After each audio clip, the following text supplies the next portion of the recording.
Getting off to a strong start is crucial for success, and that applies big time to investing.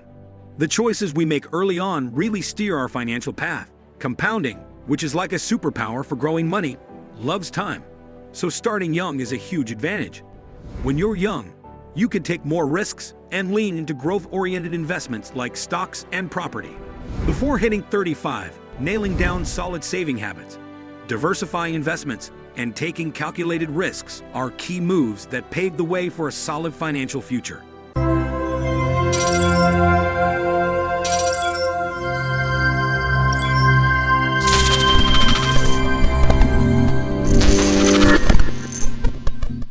Buy term insurance.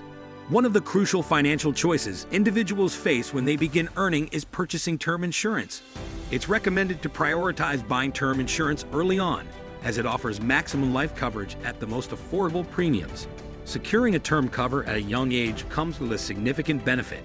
You can access a larger coverage amount at a lower cost. It's advisable to select a policy duration that extends until you reach 60 or 65 years of age for comprehensive protection.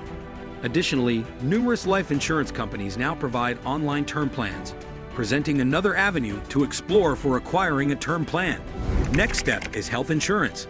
Once you've secured ample term insurance for your life, the next priority is safeguarding against medical emergencies.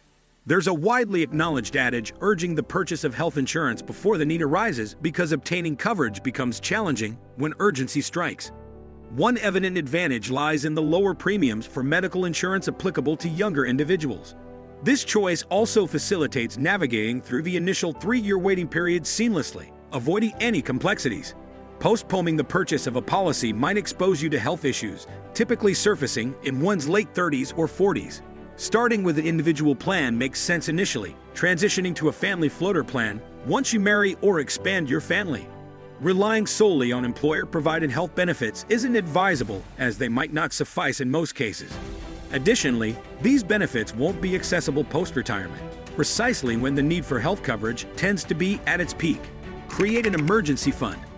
While your insurance might cover many situations, there are still emergencies, like job loss, it doesn't account for. It's essential to keep aside 7 to 8 months' worth of expenses as an emergency fund.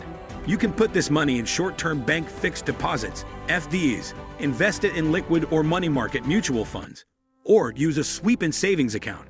This fund serves as a safety net if you choose to pursue further studies, experience job loss, or need extended medical care. Start SIP, Systematic Investment Plan.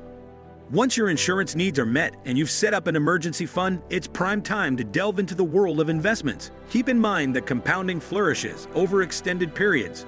So kickstart by investing in growth assets like equity through mutual funds via SIP, Systematic Investment Plan. It's crucial to note that regardless of how modest your contributions might seem, the magic of compounding can do wonders for your investment portfolio. Consider this scenario.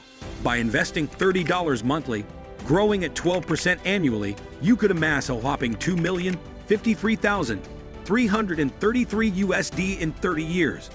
What's fascinating is that your initial investment would only be $4,000, yet your money multiplies by 8.5 times.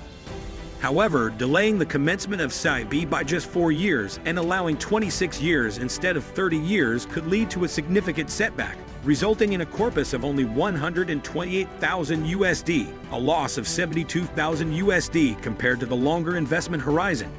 Even a modest sum like $15 invested monthly could yield 82,667 USD after 30 years.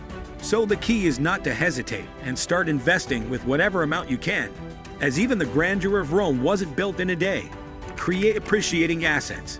Avoiding leveraging in the investment realm is generally advised, but leveraging can be utilized to generate appreciating assets such as residential property. Using borrowed funds in the early stages of life to purchase a house can facilitate the early repayment of a housing loan. This early payoff opens the door to acquiring a second home for investment purposes, which can yield rental income serving as an annuity during retirement. For instance, typical home loans span over extended periods, usually 15 to 20 years. Therefore, if a 30-year-old secures a 15-year home loan, they can sell it by the age of 45. It's crucial to note that for a professional in their 40s, this decade often represents the pinnacle of their career in terms of both professional advancement and income. This scenario allows for the acquisition of another property, and even if another home loan is acquired, it can be comfortably repaid by the time of retirement. The 5 investments we discussed are straightforward yet often overlooked. Implementing steps like securing through insurance and starting SIP early enables taking greater financial risks, paving the way for a secure retirement. Let's commit to these vital investment decisions now.